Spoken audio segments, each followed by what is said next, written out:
Hello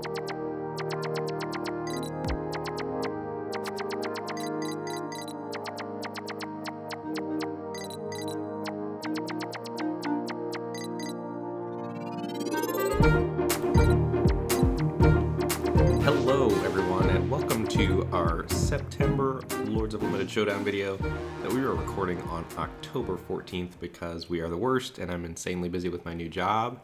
We've got a sweet one here. Am I going to put my money where my mouth is? So we've got a Fires of Invention staring us down. Ethan is 2 seats to our left. We're right here. We've got a Nankai in between us. See if there's anybody else we know. Doesn't look like it. Got some strong uncommons here. Top commons, the only one that sticks out is Scorching Dragonfire. I think Slaying Fire is better than Scorching Dragonfire. I can't not draft Fires of Invention. We are passing a mess of red, but I do think there's a chance that Merchant of the Veil comes around, and Merchant is so good with fires. Look, I gotta go for it. He didn't come here to not be entertained. And how sweet would it be if I crushed Ethan with a card that he gave an F? So, Fires of Invention, get in. Do think this card is very powerful and worth building around. And right off the bat, going into the story, I wonder how the cost reduction works with fires. Like if they have 7 or less cards in their graveyard, can you cast this for only having 4 lands in play? Would be interesting to see. So, best card in the pack, probably Savvy Hunter.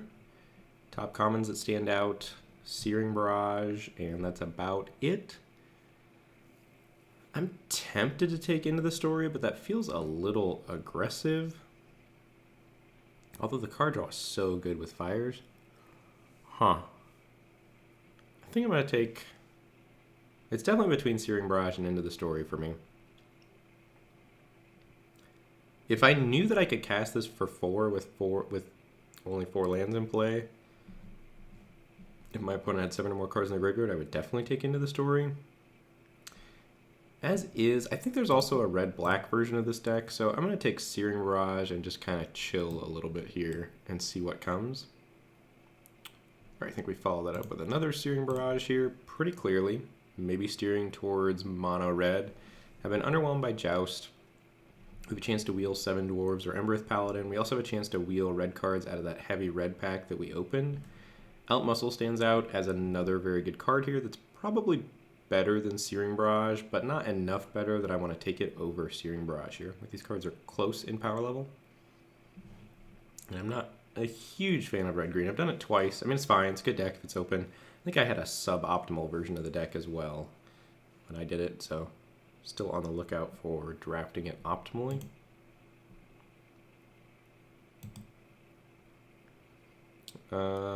Escape to the Wilds, Steelclaw Lance, Thrill of Possibility. So, and we're pretty far away from Wintermoor Commander. I've heard great things about Escape. I have not personally had very good experiences with this card. It's been like a draw 3 most of the time. I don't know. I guess it's... Is it just great with Fires of Invention? But you're not playing Fires of Invention in red-green, right?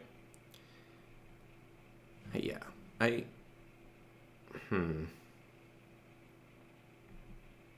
That's interesting. I think I'm going to take Steelclaw Lance and see where we go from here. Over Thrill of Possibility. Alright, 7 Dwarves for me now, over Mysterious Pathlighter, I think. That's a late Mysterious Pathlighter, probably a signal, but I would like to get deeper into red, and we'll see what happens. See what happens on the wheel, whether or not we need to abandon ship on all these red cards. Blue not looking open, which is not looking great for our Fires of Invention plan. But I think if we've got these 2 Searing Barrages, the best possible deck we can end up in right now is mono red. So dip our toe in the water. There's some 7 Dwarves that we could wheel, potentially. So let's get 7 Dwarves in our pile. Alright, now there's an Inspiring Veteran. We're definitely going to pick that up here. Red seems to be drying up slightly, which is a little concerning. But late Inspiring Veteran, if nobody wants to draft Red White Knights, we certainly don't have to play this Fires of Invention.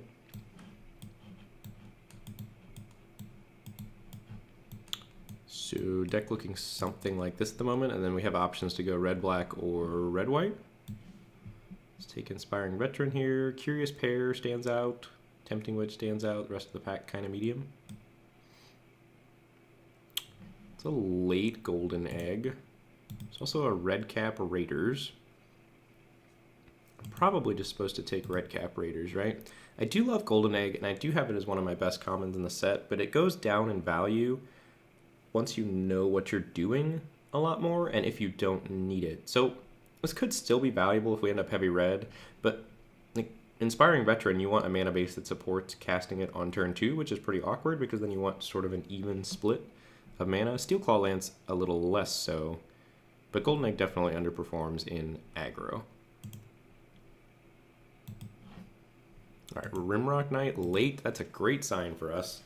So happy to snap that up here, and then we're about to find out whether or not we're in big trouble or not based on what red cards wheel out of this next pack. So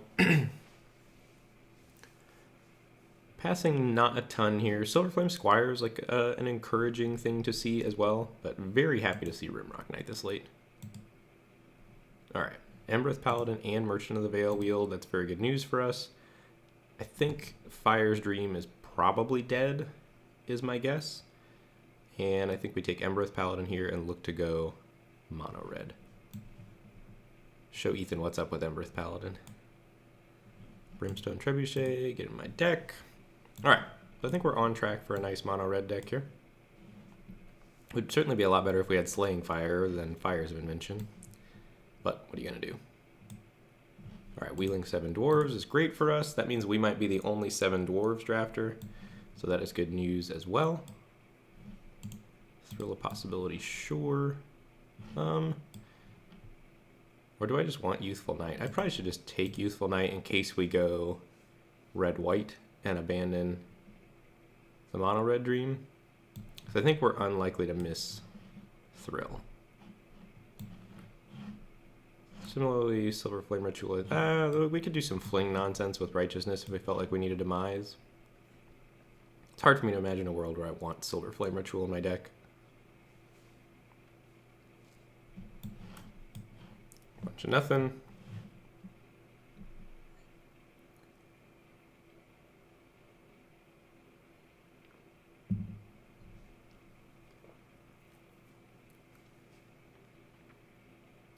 So, I like where we're at. I'm sad that Fires of Invention didn't pan out. Would happily trade it for either of the 2 red removal spells that were in that pack, if it were possible.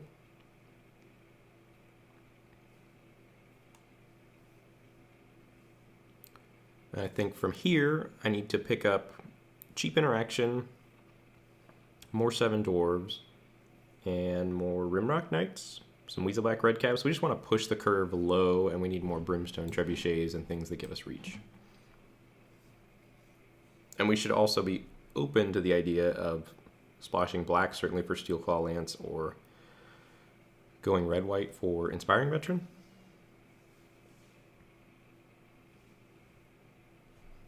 I think here we take a Scorching Dragonfire, some of the cheap removal we talked about. Heraldic Banner would be a great wheel. I wonder if Heraldic Banner's the pick. It's so good in monocolored decks. Mono red specifically, giving all your stuff +1 power seems absolutely fantastic. Fabled Passage also would do a lot for the mana base, but I don't think we can pick it here over these other 2 cards when we're not even confident that we're splashing yet. So I think I'm going to take Dragonfire and really hope that Heraldic Banner wheels.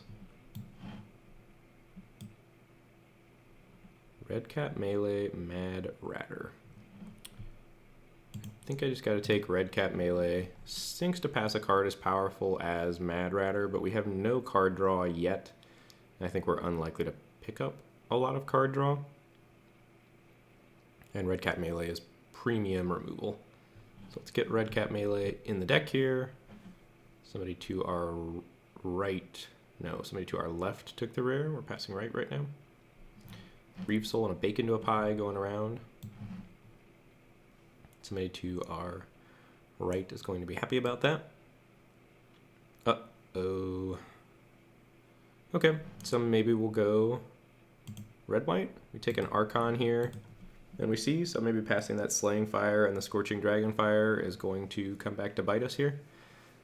I would be surprised if that's the case for the whole pack, although it's pretty concerning that a rare and a common's missing, and there are no other red cards besides Fling. So we'll have to see. Archon's a good card, though, and worth, I think, playing red-white for. Put that over here tentatively.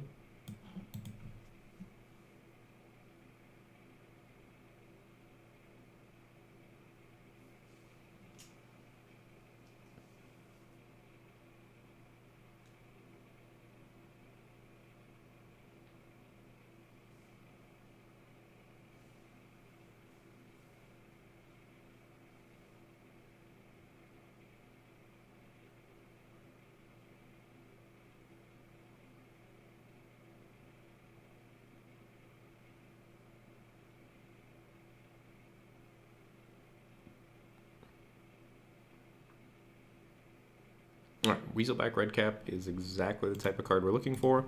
I think Fairy Guidemother might be more powerful than Redcap, but it's close. I think if we can, we would still like to end up mono red. And maybe that's just me being too stubborn and clinging to a monocolored deck that's not necessarily there. Fairy Vandal, also very good. Coming around the table, Unexplained Visions. Maybe we can audible into a Fires deck after all, but I don't know how blue-red, passing that Mad Ratter sort of feels like that dream is dead. Definitely feels like a missed opportunity at this point, not having picked up that Mad Ratter.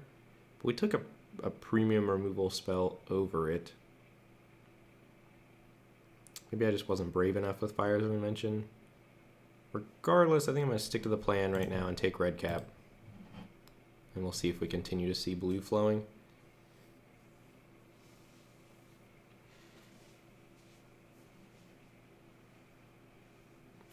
Alright, another Steel Claw Lance. That is probably enough to push me into black-red, I think. It's a very good card. Arcanist Owl going late. Nothing really for the blue-red deck had we jumped ship there and tried to do something with Fires of Invention. We could also take Ginger Brute, I suppose, but I would want to pick Ginger Brutes up later, I think. So let's get Steel Claw Lance in here. Yeah, definitely getting cut on red this pack, so something to be aware of. I wonder if like Ethan is drafting red. I thought maybe we cut it enough getting into it, and all that stuff wheeling really encouraged me to try to go mono red, but maybe that was deceptive on my part. Maybe I was deluding myself into wanting it to be open. So we've got 1, 2, 3 knights at the moment, which is not a ton, but Barrow Witches should theoretically be good if we go red-black.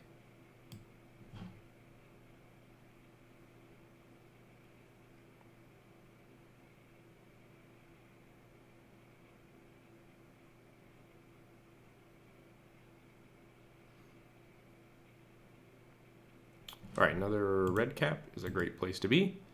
We could take Tournament Grounds also as a dual land for these Steel Claw Lances and Barrow Witches is not a knight, it's just Grave Digs for a knight.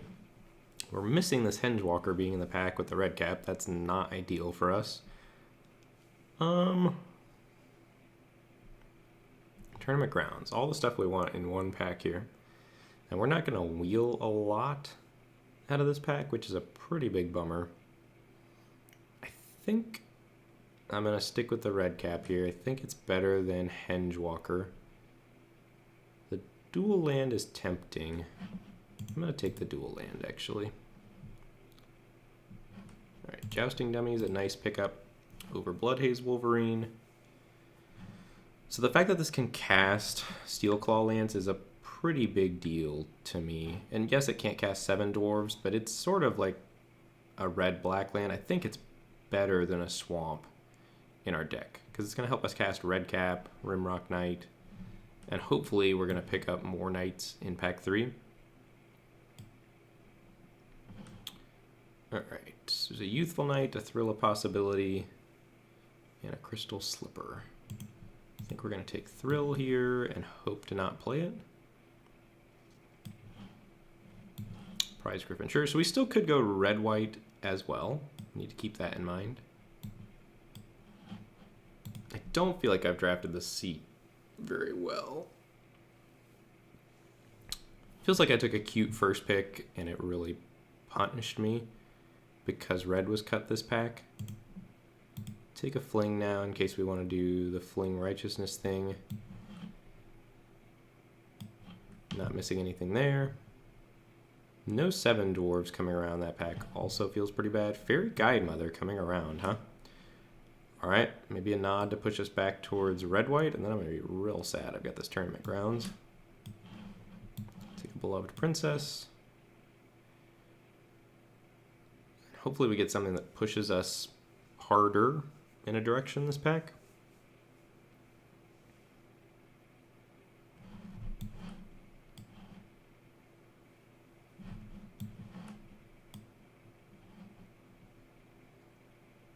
All right, Fireborn Knight I think is going to be that thing, and we will go red-white.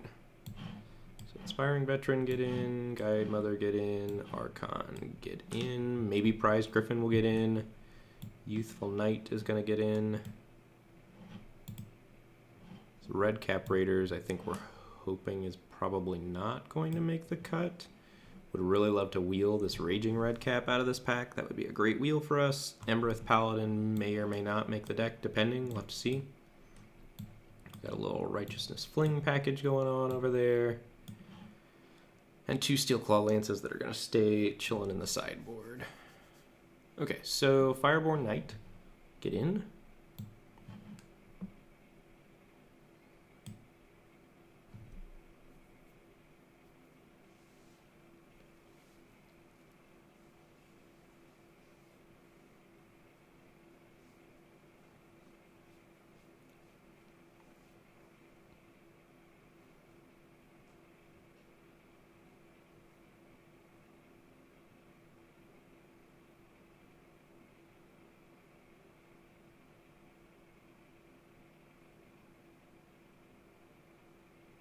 Improbable Alliance, Brimstone Trebuchet, or Jousting Dummy. Sad to see that Improbable Alliance there. Feels like there's only one blue-red drafter at the table, and they are probably getting hooked up. I think for us, we're interested in Jousting Dummy or Brimstone Trebuchet. I think we just want a second Trebuchet here, and we really hope the Jousting Dummy wheels. Nothing else really stands out. And we've got a reasonable amount of 2 and 1 drops right now. Another tournament grounds means we could theoretically think about playing these Steel Claw Lances and going full on Mardu Knights. It's pretty tough. Would mean probably giving up on Guide Mother. It's interesting, though. I certainly think the upside of that working out, like if we randomly saw another tournament grounds, is pretty interesting. And I don't think we're really going to miss Lonesome Unicorn. We've got plenty of playables over in our sideboard. And I think Lonesome Unicorn sort of whatever. So I'm going to take a tournament grounds here and see what comes the rest of this pack. Because Steel Claw Lance is a super powerful card if we can make it work. As far as our mana base goes.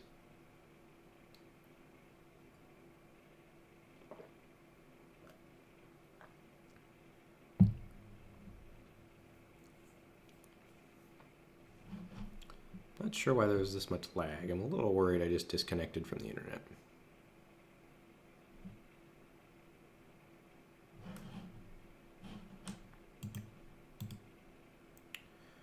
Alright, let's get Lonesome Unicorn in here, I think, over Merchant of the Veil. Although Merchant gives us discard outlets if we're going to stretch our mana base. I think I actually like that better. Late out muscle here. Feels bad seeing that going around, but I'm happy to pick up Merchant of the Veil. And have it, if we try to stretch our mana base with the Steel Claw Lances, to have outlets to discard those cards. if we don't have the mana to cast them. Shield Breaker's a great pickup, making me feel very good about being in mono red at the moment, or heavy red rather, Knights. This card is everything we could possibly want in our deck. Get in. Not much here of interest, period. Flutterfox, I think, is worth considering. We have 2 Trebuchets to turn it on and a Jousting Dummy right now. If we play the Steelclaw Lances, we would have 5 artifacts to turn it on, which is not a ton, but it's a 2-drop, and I think it's a card of all these cards that's most likely to make our deck. Put that in the sideboard here. All right, Trapped in a Tower versus Jousting Dummy. I think we just have to take Trapped in a Tower. It's too good of a card to not take here. And we really, again, hope this Jousting Dummy wheels, but I think that's pretty unlikely this late in the pack.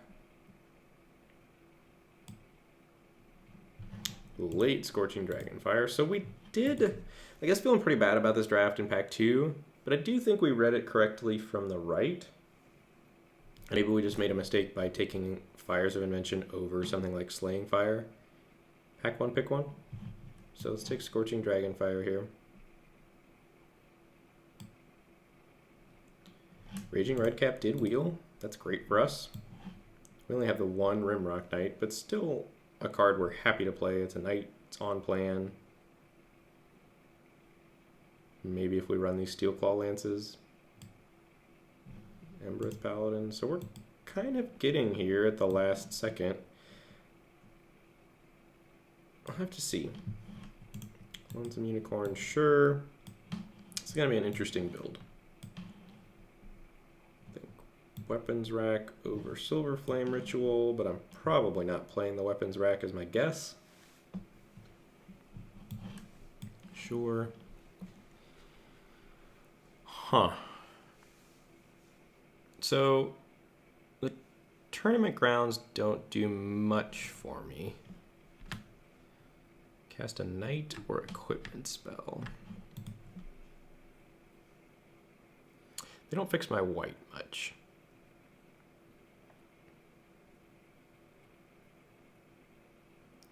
It's so tempting to try to jam them in there, though. Like, do we really need this Trapped in a Tower? So, let's take a look at this. We also have an Embereth Paladin we could play as well. So double Dragonfire, double Barrage, Redcap Melee. We have a Thrill of Possibility we could play. I think with Thrill, we cut like Guide Mother, Archon, Trapped in a Tower, and we run the 2 Steelclaw Lances, and then we run like 2 Swamps, 2 Plains, and 13 Mountains. No, and only 11 Mountains.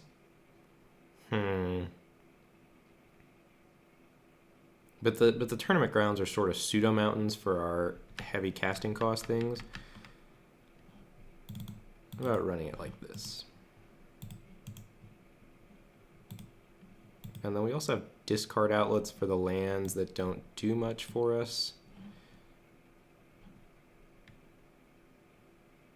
Youthful Knight could probably go out of this version as well, just because it's so low impact.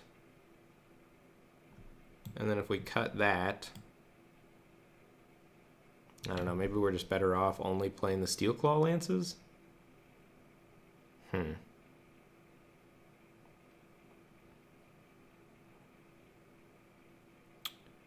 we're low on creatures. Interesting. Maybe getting the Steelclaw Lances in here is too greedy. It's probably too greedy. So we probably just cut these, and maybe we don't even use these tournament grounds. Get Youthful Knight in, Trapped in a Tower, Archon, Guide Mother.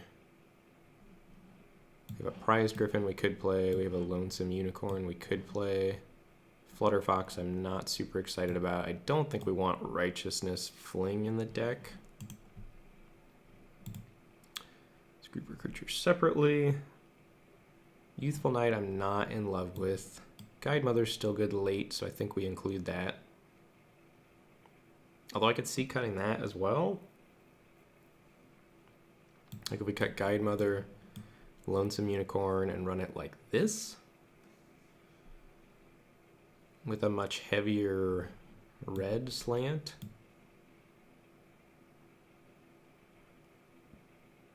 Yeah, Tournament Grounds just doesn't do much for this version at all. And then we have the option of Righteousness Fling if we want. It's not the worst. Embereth Paladin's going to have high power. That's really the only thing that's going to have high power. In and of its own volition. What would I cut? Thrill is a lot less good in this version. You could cut Thrill, get in a Fling, and cut... We could cut Griffin and get in Righteousness.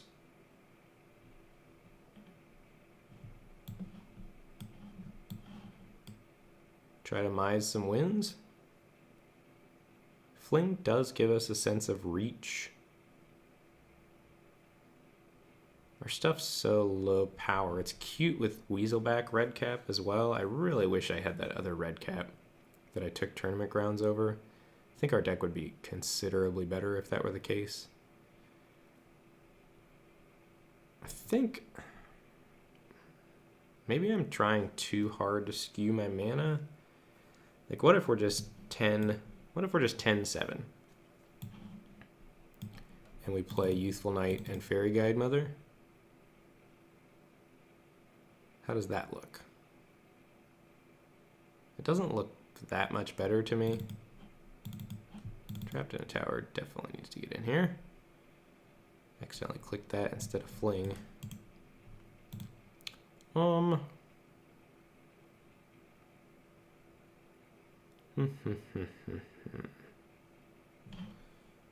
Fling Righteousness feels like I'm just going to be miserable when I have those cards in hand.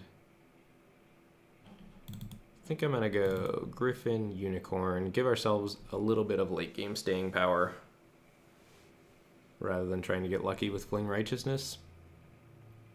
And then we'll go, and since these are late game-ish cards, we can go a little more comfortably skewed towards red with the mana base. So let's get some lands in here.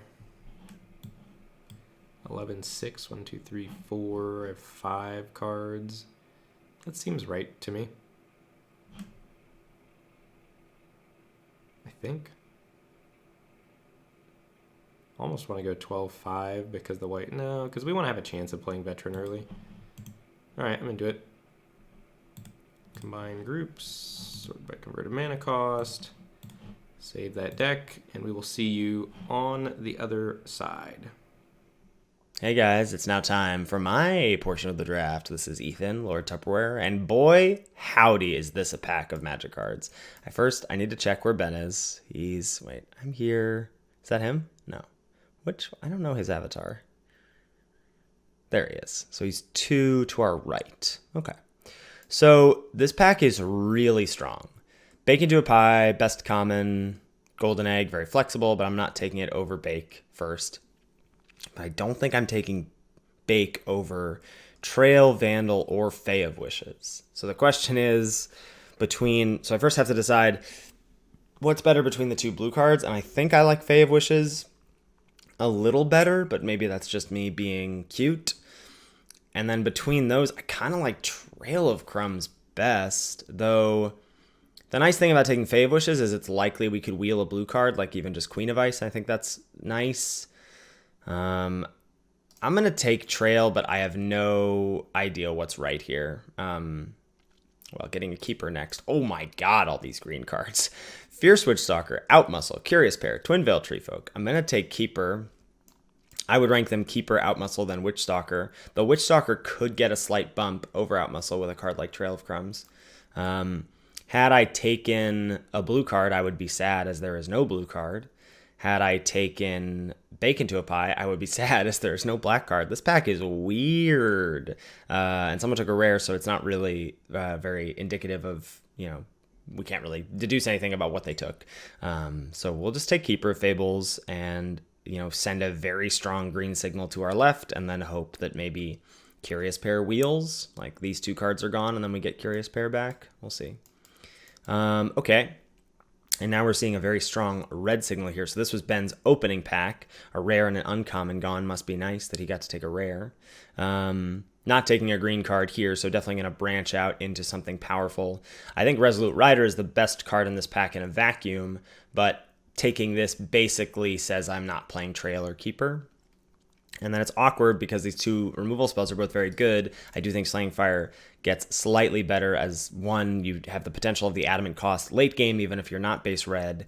And 2, that it can go face is, I think, going to give it the nod or the bump over Scorching Dragonfire here. But it's kind of awkward passing that next. But just going to keep taking good cards in a vacuum power level and see what shakes out here. Okay, so now the power is starting to drop off and we're seeing pick 4. Things are getting a little more reasonable here. In terms of cards that are on color, I actually do like Garenbrig Paladin quite a bit and think I will take it here. Something like Gingerbread is actually quite good with the cards that we have so far, as it can be sacrificed to Trail of Crumbs to draw us another card, or it can get in perhaps under the radar for a single mana with Keeper of Fables to draw a card. But I don't feel like I need to pick it up that early, and would rather just take a card that I've been impressed with the 2 powerful cards that we have in our pile. Beyond that, I think Trebuchet is just totally fine, but probably not at its best in red-green, where non-humans is the thing, and a lot of the knights are humans, though some of them aren't. The 1-drop in red, the 1/2 double striker, etc.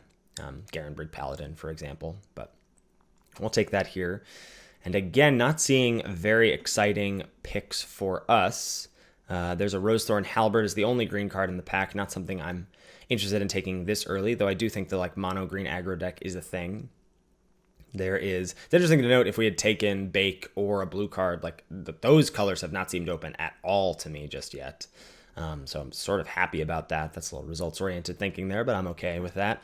Otherwise, we got Joust, which is probably what I'm going to take here. This is not a card that I like very much, though in red-green, maybe with beefy stuff, it's still fine. It's just a late-game fight spell. Certainly good with large knights like this guy. I think I like taking that over 7 Dwarves. Also a card that will fit well in red-green, though weirdly enough, Trail of Crumbs is probably not going to be most at home in a red-green deck, but I will take Joust here and see what happens. Wow. Well, I'm not surprised Ben passed this because he doesn't like this card at all, but I really like this card. This is I think this card is best if your deck doesn't have a bunch of 5s. I think it's really good in a low to the ground red-green deck. But this is basically like draw 4. If you think about it like in comparison to Urban Evolution was the card that I compared it to most at the beginning of the format, and I think I like that comparison quite a bit here, because if you think about you're likely to flip like 2 lands and 3 spells. Well, you can play one of those lands immediately, and then the following turn, you play the land, and then you get to cast 2 of the spells. So it's really kind of like a draw 4 in most scenarios, and I think it's a powerful card. Wintermoor Commander, good. Youthful Knight, good. But, far away from what we're doing, so I'm not going to pass up on a red-green rare here. Well, so Ben's 2 to my right. I know Ben is a smart man. I know Ben does not think white is bad in this format. However, that is a Mysterious Pathlighter. Now, I don't think I'm abandoning the whole ship here to take this card. And I also think this is about opportunity cost for our deck, right? I don't particularly need to value this. This is below replacement. This is below replacement. I don't think it's a good card, especially not in red-green. This is a sideboard card. This is not a card I'm very happy with. If I'm in red, I'll get access to these. If for some reason white ends up being open for us, I'm going to be happy that I took this Pathlighter. And also this can pair with white-green or white-red. So now we've got the option of Lonesome Unicorn to sort of continue on the Mysterious Pathlighter plan, or just a Gingerbrute as a card that, again, goes well with Keeper and Trail, and not much else that we have. I think I'm just going to take Unicorn. Again, I don't know how many of these I want, and I feel like I can pick them up if we're supposed to be in green. And not that this is like a signal or anything 8th, but I do like this card a fair amount. I think it's a solid C. Has a little synergy with our Pathlighter, has future synergies if we end up going white-green adventures. So I will take the unicorn here and just hedge a little bit. And Ben, can you believe it? Our work is not yet over. There is a golden egg, and that's pretty nice to see for a number of reasons. It's going to be like, so already it's going to be good with Trail of Crumbs. It's going to be good with maybe enabling Adamant on Slaying Fire, or if we go white-green or white-red, maybe enabling a splash for Escape to the Wilds. Just going to be real decent here in our deck, and there's not much else to speak of. Malevolent Noble is a totally good 2-drop in black, but we're not there yet, and Silver Flame Ritual, good if we are like very base white, but you really only want one of those, and you don't need to prioritize it. Boom, we did get Curious Pair on the wheel. Makes me happy, but let's remember, I believe there were 4 or 3 other green cards in this pack. So green may dry up, and there is a Silver Flame Ritual. I'm not willing, I think, to give up on the Green Dream just yet, because it depends where along the curve of the table people ended up going into green. And also we didn't pass a ton of green, so maybe they like went in for a Witch Stalker, but then sort of got moved off of it. So we'll take the Curious Pair here and see what happens. And there's a Merchant of the Veil, which I do like quite a bit here if we end up in red-green. I think that's where I'm at right now. These are all filler to bad white cards. So Merchant there is nice. Another Lonesome Unicorn. I'll grab that over Dwarven Mine. Not a card I feel like I need to prioritize at all.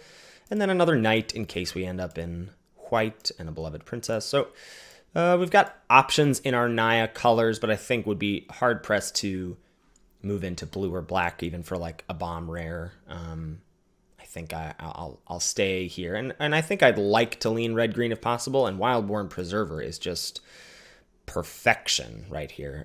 Really slots in nicely to the red-green archetype with non-humans, and is just a really good card to help you like fill out your curve as you play some creatures that are not humans along the way. You can find an extra mana or two to add counters to it, and this can get out of hand quite quickly.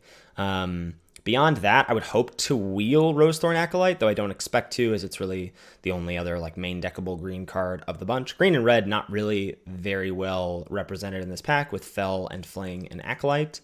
I expect Spinning Wheel will be gone, and Prophet could come around, and that's a card that we could play, but in red-green I feel like I'm not going to have any issues finding any big monsters.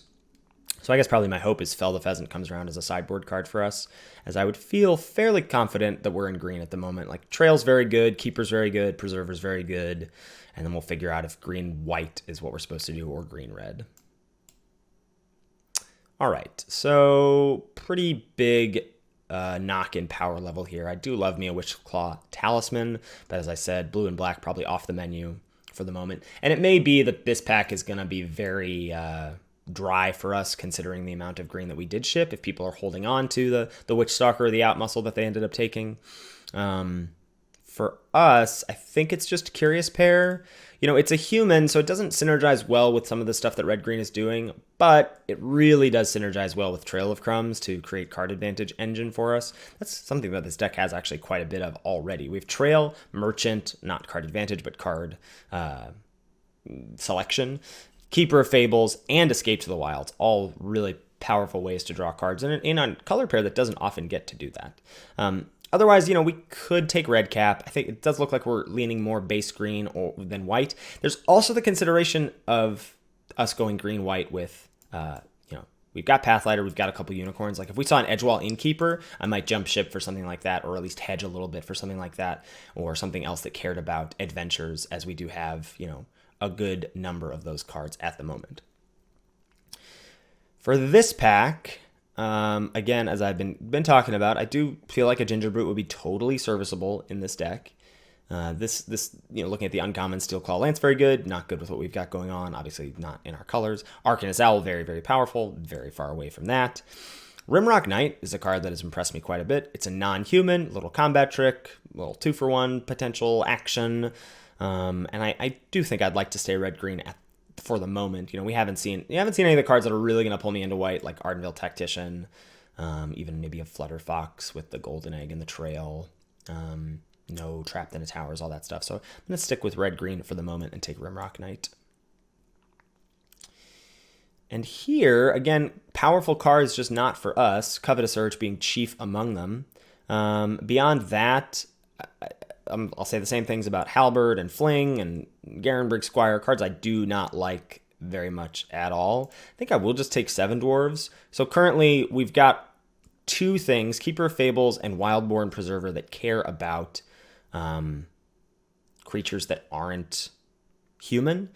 And we haven't seen a ton of these. I don't even actually remember how many we saw in pack 1, but I'm inclined to say 0. So it's possible we could end up the 7 Dwarves drafter at the table. Crashing Drawbridge is a card that I would actually be totally fine playing in a deck like this, but I don't want more than 1. It's not something I feel like I need to prioritize, and taking 7 Dwarves here seems like a better option. But I'll pop it on over to the side for now. More stuff that is not great for us. I'll just take a Jousting Dummy. We're going to be fairly even, not even split, but maybe like a 10-8 deck, green-red, something like that, leaning a little heavier towards green. Certainly want to be able to adamant this out when we can, and looking like more of our early drops are green than red. Jousting Dummy, again, slots in nicely, really just with the Preserver and the Keeper as a non-human card. It's an artifact. It's an overperformer, I'd say, in the format. And again, I think I am going to take that over the red cap, though that could be incorrect. But this is maybe I'm supposed to take the red cap here. I guess part of my reason for taking this Jousting Dummy is I still feel like there's a non-0% chance that we end up green-white instead of green-red, and I'd like to keep that option open. So I think taking the dummy lets me do that. Maybe I'm taking a slight hit in power level. Now, seeing a Scorching Dragonfire here, that's probably going to shore that up, make us not go green-white, even though Shepherd of the Flock, I think if Scorching Dragonfire weren't here, I would take Shepherd and continue to keep my bobbing and weaving or towing the line between 2 different color pairs possible. But Scorching Dragonfire, just too good for us to pass up here. Nice to have a 3rd removal spell now with Joust with the big boys and Slaying Fire, so now we get another burn spell here. And this pack is pretty much a swing and a miss. We do have the Trail of Crumbs, so I'm going to take Witch's Oven, because making food seems pretty decent. Now, we don't have a ton of stuff to sacrifice. We certainly don't have a Broom, but if we did get a Broom, I would imagine playing both of those cards in this deck. Crystal Slipper is not a card that I like very much at all. Like, it and Crashing Drawbridge fill similar roles. The only time I've played this before was when I was in a red-white deck and had like 3 Flutter Foxes, and I just wanted to be able to consistently have them with flying. And Thrill of Possibility is a card that I don't want to play in non-blue-red decks if I can help it. Especially in a deck like this where we have so much card draw at the moment, right? Yeah, as we talked about, we've got Escape, we've got Keeper, we've got Trail, and we've got Merchant that can rummage through. So I don't anticipate having any issues there. Nothing much for us in this pack, though. It's a bummer to see like good black card, good blue card, good blue card, good white card, good white card, and then for us, we just get a Fling for the sideboard. Talk about Fling as a sideboard card because, you know, if you're playing against someone who's got some Charmed Sleeps or some Trapped in the Towers, you could consider bringing this in as a way to combat those. Otherwise, I don't really like this card very much. I have played it main deck in a near mono red deck with a bunch of big boys, but that's about it. Prophet of the Peak here for us. Hope to not play it, but definitely an option.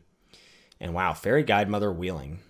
So we've got Skullknocker Ogre. I guess I'm just supposed to take this. Again, I feel like it's hard to imagine a world now that we have the Scorching Dragonfire that we get moved off of red, but this Fairy Guide Mother going pretty late, synergizing with Pathlighter, but I just feel like we'd give up way too much of our red, of like removal to pass up on red here. Wow, and Arcanist's Owl going so late, but we'll just take a Spore Cap Spider for the sideboard. Not a card that I think I want to main deck considering we're looking fairly assertive, though, you know, Trail with the amount of card draw that we have, maybe we're not as assertive as I think. But if we're not, I feel like we're going to be caught in an awkward position where like we're not quite aggroing out the aggro decks, and we're not, oh wow, we got the Weaselback Red Cap on the wheel. That's good.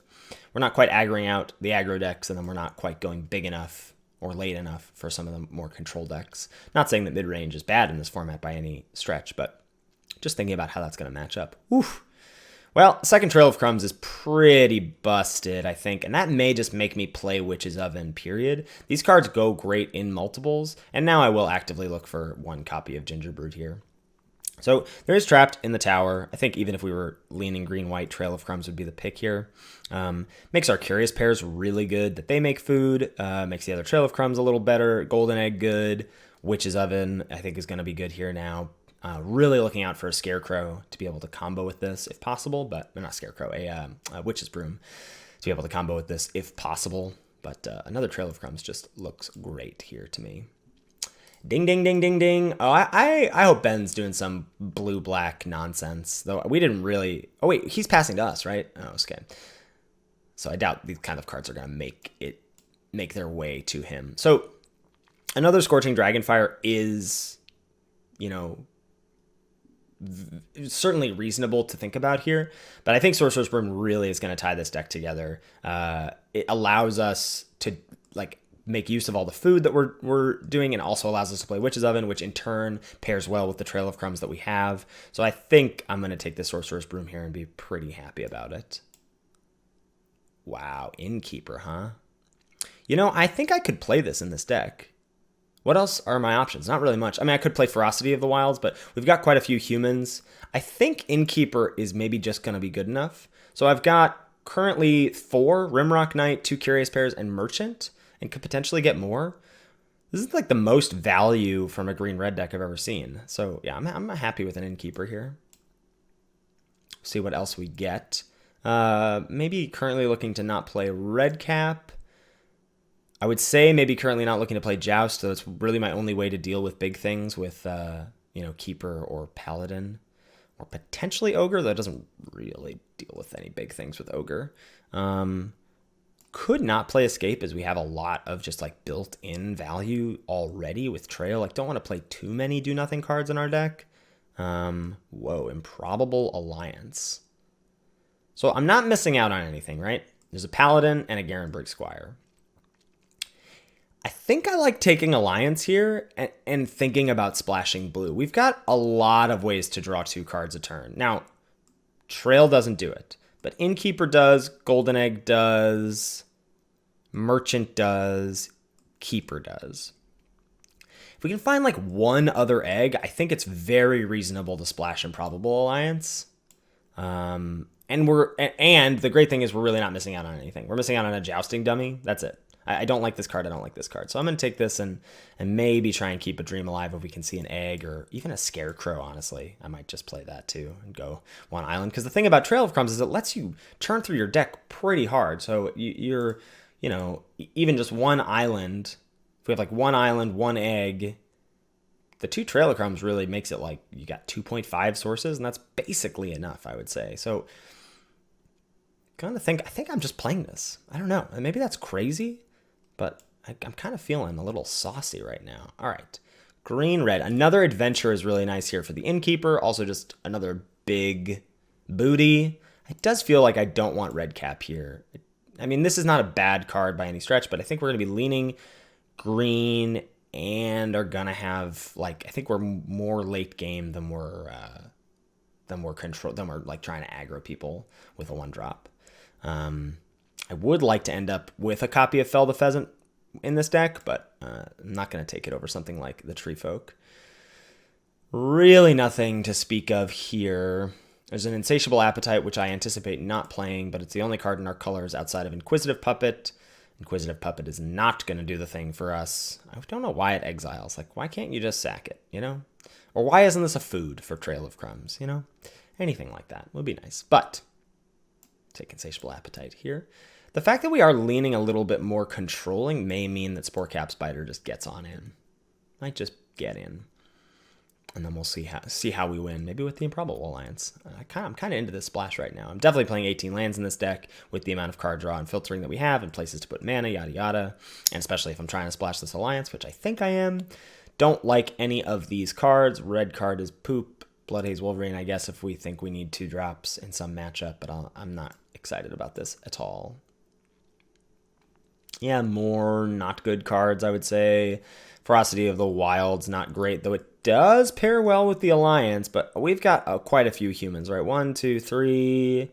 You're not a human, you're not a human, you're not a human, you're not, you are, you're not, you're not, you're not, you're not. It's better. The only other card I would think about is Roving Keep as a sideboard card against mono green.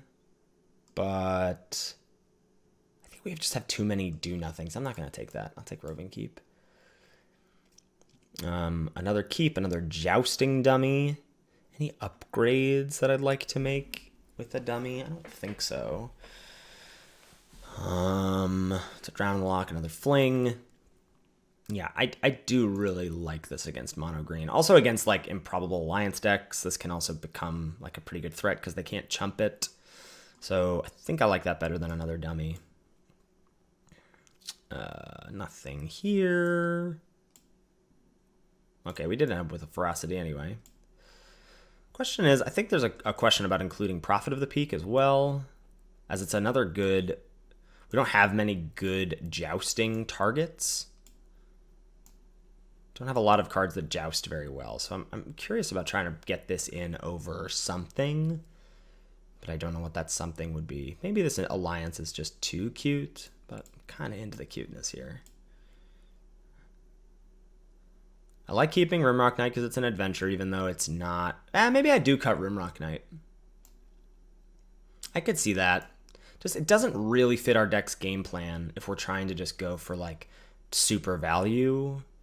Even though it draws a card off Innkeeper, that's about it. And that still leaves us with 5 adventures, right? 2 Curious Pairs, a Merchant, and a Treefolk. Did I miss one?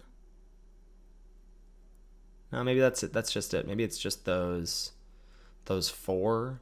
Maybe the Innkeeper's the cut too. Maybe this just doesn't do enough for us. I do like it though. I do like it. I'm a little also wary of this Skullknocker Ogre just not doing a ton. If we're trying for late game stuff, do we really need a 4-mana 4/3 beater? Perhaps the Knight is just a little bit better because it is an adventure. Maybe that's going to give it the nod there. I do think we have tons of places to put mana, tons of card draw, so I am definitely going 18 lands here. Also possible something like red, like could think about red cap being just better than trying to make Innkeeper work, or just something like Seven Dwarves. So I think red cap is going to be better on average than Seven Dwarves will be, but this doesn't quite fit the deck's game plan. This at least draws a card. Is our deck too wheel spinny? I do not know, but I'm excited to find out. I do think I like Prophet in this deck a fair amount. Just a third or fourth really fatty to make Joust feel like a good removal spell as something that, you know, we've got ways to deal with small things with Dragonfire and Slaying Fire. Flyers are a problem for us. We didn't end up with a Fell the Pheasant. Sporecap Spider, gonna have to do some heavy lifting here. And then beyond that, drawing a ton of cards with Trail of Crumbs, with, Sorcerer's Broom is a huge place to put a bunch of mana with all of our food and our Witch's Oven. Edgewelling Keeper can draw some cards. Escape draws us cards. Paladin. Oh, we also didn't end up with a Ginger Brute. I kept passing them early and then never saw them. I was expecting to see them a little later, but didn't. Perhaps I need to move that up in my pick order. This is tough figuring out the final build for this. It's also entirely possible that this is way, way, way too cute. Like, how many ways do I have to actually draw cards? Innkeeper, but only off of like 4 things. If I'm thinking about Egg as the way to play it, this is probably the responsible cut. Let's just be real. This doesn't actually draw you cards. Like, Keeper and Merchant are my 2 ways to consistently draw cards, or Alliance if I find my 1 island. But like, what if it gets milled? I think we can bring that in, but I think I'd rather just have Rimrock Knight. Bumps up the Innkeeper to 5 adventures for card draw. Just think we may find that like closing games is tough for us because we have so few ways to win. Like, these big boys are basically it. And of course going super wide with Sorcerer's Broom. All right, I think that's going to do it. I really wanted to make Alliance work, but I think it may be irresponsible in this deck. Getting a suggestion of 11-7. I think we can go 10-8. You know, we do have Merchant, we do have Slaying Fire. Don't have a ton of double green until late. Paladin is, you know, in theory, a triple green card, but I think 10-8 is good, and I'm going to run it like that. All right, we'll see you all for the match against Ben. What's up, loyal viewers? So unfortunately, we ran into a bit of a technical difficulty snafu here. My OBS settings were not correct for getting Ben's audio during the gameplay. So rather than having you listen to only my side of things, I'm just going to speed up the gameplay here. You'll hear us during our sideboarding videos, but there'll be no audio during the game, unfortunately. In other circumstances, we would have just redone this video, but we don't really have the time and we're already behind, so we really wanted to make sure we got these out. Hopefully the draft portion is interesting enough for you. I think we both navigated our seats fairly well. And hope you enjoy this video, and we'll have another one out for you for October. So thanks.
Okay, so we are sideboarding after game one here. I kind of like Righteousness, knowing that he's got some big beaters. And then maybe we put Fling in there for the meme value. Other than that, it would pretty much just be siding into Steelclaw Lances, which I don't think I want to do. So what do we want to swap for Righteousness Fling? I'm not convinced I even necessarily want to do that. We have the Embereth Paladins that hit hard. It's hard to cut things without diluting what our deck's trying to do. It would have to be like Griffin Lonesome Unicorn, I think. But then we're cutting our top end. So maybe that's just what we should be doing. Righteousness Fling. Cutting 2 creatures for those cards. It just feels wrong, I think. I think we've got enough removal and interaction. We have the Searing Barrages to deal with bigger things. I don't think we need to make any changes. I think we just run it back. All right, sideboarding after game 1, after getting a little bit browned by Ben's deck. I do think I want... I mean, I'm happy with how we're situated against him. I just, we did mulligan, and I felt like his draw was pretty decent against us. Definitely going to cut Rimrock Knight, and probably by proxy cut Innkeeper. We'll just play a 7 Dwarves as a 2/2. I think I'd rather have Red Cap than Wolverine. And then I don't think I want anything else against him. Don't want the flings, though. Fling with against traps in a tower. But he said he was very red, so I don't think I want the Wolverine just yet. That will do it, I think. Could also cut something like Escape on the draw as being too slow. We got the 2 trails. Maybe I just want another 2-drop against him. I think that sounds good. We'll cut Escape. We're cutting 2 sources of card advantage, but we still have Keeper, Merchant, and Double Trail, so that should be all right. I don't think I need to mess with the mana either. Cutting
All right, we're here for game 3.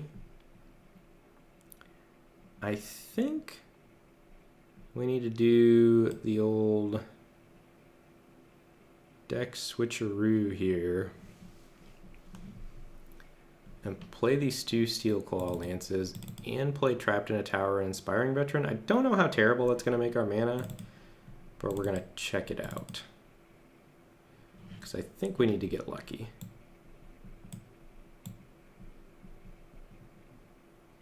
Although I'm going to be on the play. Let's just look at how terrible our mana is. So we need 4 plains, 2 swamps, and then maybe we just don't play Inspired Veteran. We're so creature light, I can't do this. Can't do it. Alright, well, let's scratch that idea. Alright, so is there any way we can make our deck more aggressive? 5, 6, 7, 8, 9, 10, 11. You were in the main deck, you were in the main deck, you were in the main deck, you were in the main deck, you were in the main deck. What extra card do I have in here right now?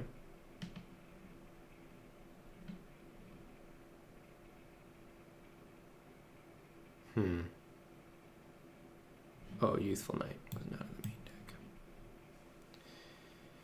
Boop, boop, boop.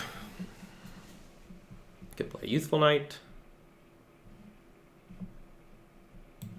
Could play Guide Mother to try to sneak in some damage. Maybe that's better than Prized Griffin.